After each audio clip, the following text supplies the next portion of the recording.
अस्सलाम वालेकुम। tutoria.pk पर खुश आमदीद। मेरा नाम फरहान अली है और मैं उर्दू का ऑन स्क्रीन इंस्ट्रक्टर हूँ। आज हम आपकी किताब के 18वें सबक को शुरू करेंगे। ये ख्वाजा हैदर अली आतिश की गज़ल है जिसका मतलब है रुखो जुल्फ पर जान खोया किया, अंधेरे उजाले में रोया किया। तो सबसे पहले हम हस्बे रिवायत बढ़ेंगे गज़ल गो के तारुफ की तरफ। गज़ल गो का नाम है ख्वाजा हैदर अली आतिश, जो 1764 में पैदा हुए और 1846 में इनकी वफ़ात है। किताब के मुताबिक यही इनकी तारीख़ पैदाइश और तारीख़ वफ़ात है। कुछ और जगहों पे इनकी तारीख़ पैदाइश 1778 भी लिखी है, लेकिन आपने वही फॉलो करना है जो किताब में लिखा है। ख्वाजा हैदर अली आतिश मिर्ज़ा गालिब और इमाम बख्श नासिख के हम असर थे। उन्हें 19वीं सदी की उर्दू गज़ल का रोशन सितारा तस्लीम किया जाता है। आप फैज़ाबाद लखनऊ में पैदा हुए। वालिद का नाम ख्वाजा अली बख्श था, जो दिल्ली के एक मुअज़्ज़िज़ ख़ानदान से ताल्लुक़ रखते थे। आतिश कम उम्री ही में वालिद के साये से महरूम हो गए थे, इसलिए उनकी तालीम और तरबियत ठीक तरीके से ना हो सकी और मिजाज में शोरीदा सरी पैदा हो गई, यानी किसी की बात सुनते नहीं थे। शायरी में ग़ुलाम मुसफ़ी हमदानी की शागिर्दी इख्तियार की। आतिश के अपने हम असर शायर इमाम बख्श नासिक से कई अदबी मारिके हुए जो तारीख़ अदब का हिस्सा बन चुके हैं, और आप इन्हें हिस्सा नसर में पढ़ आए हैं। शायरों के लतीफ़े उसमें आप पढ़ आए हैं। आतिश का मिजाज कलंदराना था, इसलिए वो किसी दरबार से वाबस्ता नहीं हुए। आतिश गज़ल गो शायर थे। उनकी गज़लों में तगज़्ज़ुल की बेशतर खूबियाँ पाई जाती हैं। तगज़्ज़ुल किसे कहते हैं, ये सवाल आपके ज़हन में पैदा हुआ होगा। देखें, जैसे गिलास है, गिलास क्यों है? क्योंकि उसमें गिलास नेस मौजूद है। टेबल में टेबल नेस मौजूद है, इसलिए वो टेबल है।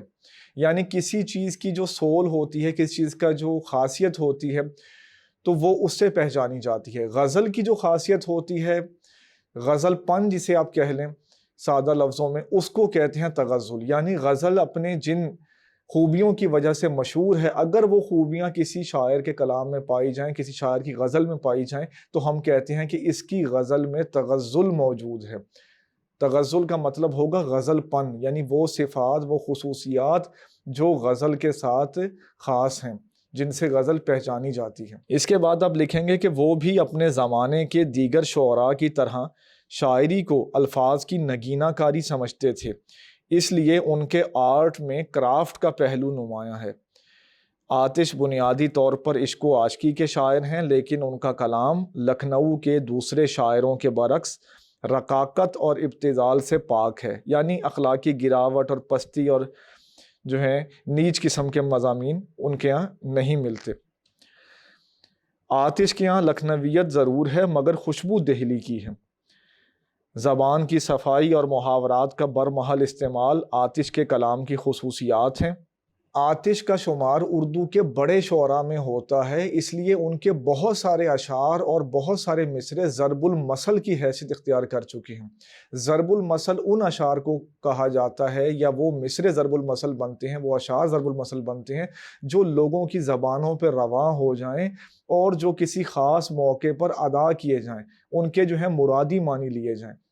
तो उनके मशहूर शेरों में सफ़र है शर्त मुसाफिर नवाज बहुतेरे, सफ़र है शर्त मुसाफिर नवाज बहुतेरे, हज़ार हा शजरे सायादार राह में है। इसके अलावा मिसरे लिख सकते हैं कि सुन तो सही जहां में है तेरा फसाना क्या। एक और मिसरा है कि बदलता है रंग आसमां कैसे कैसे। इसी तरह उनका ये मिसरा, बहुत शोर सुनते थे पहलू में दिल का, और ये मिसरा के मरे थे जिनके लिए वो रहे वुजू करते। आखिर में आप लिखेंगे कि आखिरी उम्र में आतिश की बीनाई जाती रही और उन्होंने लखनऊ ही में इंतकाल किया।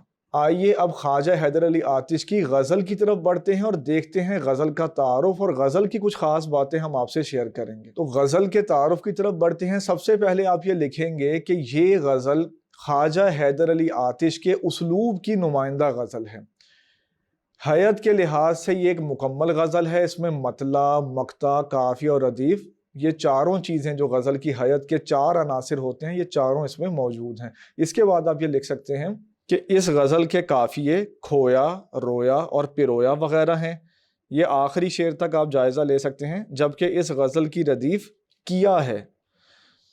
اس غزل میں الفاظ، تراکیب اور محاورات کا استعمال بہت فنکاری سے کیا گیا ہے، لہٰذا اس کی تشریح سے پہلے طلباء کے لیے تمام مشکل الفاظ کے معانی جان لینا اور شعروں کے ظاہری اور مرادی مفہوم پر غور کر لینا بے حد ضروری ہے۔ اس طرح کی غزل جس کے مصرے زیادہ طویل نہ ہوں، جس کی جو لائن ہے، جو لینتھ ہے، جو اس کے جو اندر ردھم ہے وہ زیادہ ایکسٹینڈڈ نہ ہو، اس کو شاعری کی زبان میں، شاعروں کی محفل میں اسے چھوٹی بہر کی غزل کہتے ہیں۔